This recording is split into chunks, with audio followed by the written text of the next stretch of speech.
અને માજીના ઘેર રોજ એક બ્રાહ્મણ ભિક્ષા લેવા આવે. ભિક્ષા લેવા આવે એટલે માજીને એમ થયું મહારાજને કંઈ પૂછું, સુખ દુઃખની વાત કરું. તો માજીએ મહારાજને કહ્યું કે તમે રોજ ભિક્ષા લેવા આવો છો તો થોડું તો તમે જાણતા હશો ને? તો કે હા માજી, તમારે શું પૂછવું છે? તે બળ્યો આ સંસાર, રોજ કામની ઝંઝટ, રોહાની લોધ, ઘરમાં છોકરાઓની લોધ, બધી લોધ, કે આ જીવવું એના કરતાં મરી જવું સારું. તો કેમ માજી મરવા માંગો છો? સરસ ભગવાને તમને અવતાર આપ્યો તો ભગવાનનું નામ લો ને.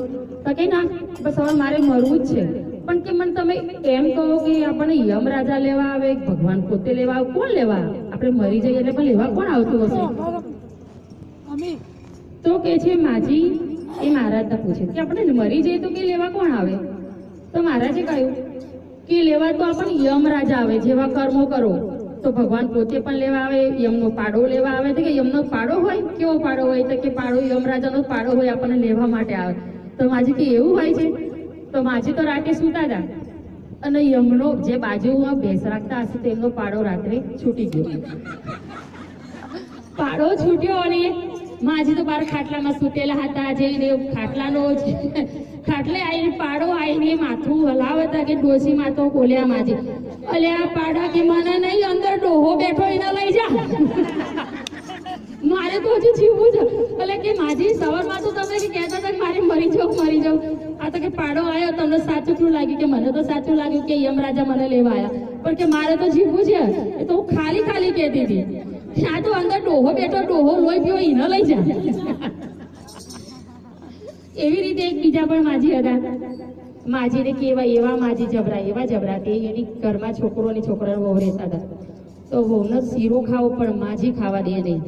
માજીનો જીવ એવો ટૂંકો. વહુનો શીરો સાંભળ્યો, હવે એના પતિને કે મારે તો શીરો ખાવો. તો કેવી રીતે ખાશો? કે માજી તો ખાવા દે નહીં. તો કે ખેતરમાં જાય ને ત્યારે તો શીરો બનાવીને ખાઈ લેજે, પણ કે ખેતરમાં જાય તરત ક્યારે પાછા આવે કોને ખબર? એટલે કે તરત તો ના આવી જશે, એટલે કલાકે તો આવે ને, જતા જાય આવે, જે કામ પતાવીને આવે ત્યારે તો શીરો બનાવીને ખાઈ લેવાનું. માજી તો બીજા દિવસે ખેતરમાં ચાલ્યા જશે. એ જતા માજી અને ત્યાં લગીને છોકરાએ કીધું તું શીરો કહેતી તો શીરો બનાવવા માટે. માજી આવે તે પહેલા શીરો બનાવીને ખાઈ લે. હવે તો શીરો બનાવવાનું ચાલુ કર્યું. માજી અધ વચ્ચે જઈને કંઈક યાદ આવ્યું, એટલે કંઈક લેવાનું રહી ગયું, મને પાછી જવા દે. માજી તો પાછા આવતા જ ત્યાં કે શીરો તો હલાવી દીધી. એવામાં તો બાર છોકરો હતો, છોકરાએ કીધું કે હું જો માજી આવી જશે તો હું ધૂળવાનું ચાલુ કરીશ, એટલે તારે સમજી જવાનું માજી આયા. છોકરાએ તો ધૂળવાનું ચાલુ કર્યું અને એવો ધૂળે તો માજી તો આગળ આવતા હતા, રસ્તામાં આવ્યા એટલે થોડું લાકડાનું ઝેડું હોય એ બી લેતા આવ્યા કે ચૂલામાં નાખે તો પાણી ગરમ કરવા બી થાય. માજી તો લાકડું હાથમાં લઈને આવ્યા હતા. છોકરાએ જોયું, ધૂળવાનું ચાલુ કર્યું. એટલે બેટા તને શું થયું? કે અલી માં તું ક્યાં જતી હતી? કે ખેતરમાં જ. તું શું લાવી? અરે કે બેટા ઝેડું લાવી, ચૂલામાં પાણી ગરમ કરવું હતું તેમાં કામ લાગે એટલે ઝેડું લીધે.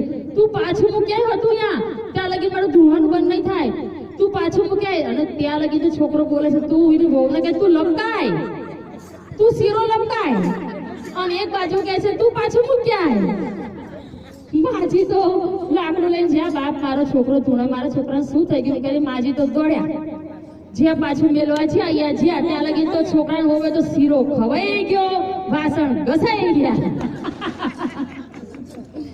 એવા માજી હતા. એટલે આપણે એવા માજી નથી બનવાનું. આપણો જીવ ઉદાર રાખવાનો. જયારે આપણે છોકરાને બહુ હોય તો પ્રેમથી રાખવી અને ભાવ ભક્તિ કરવી. ચલો.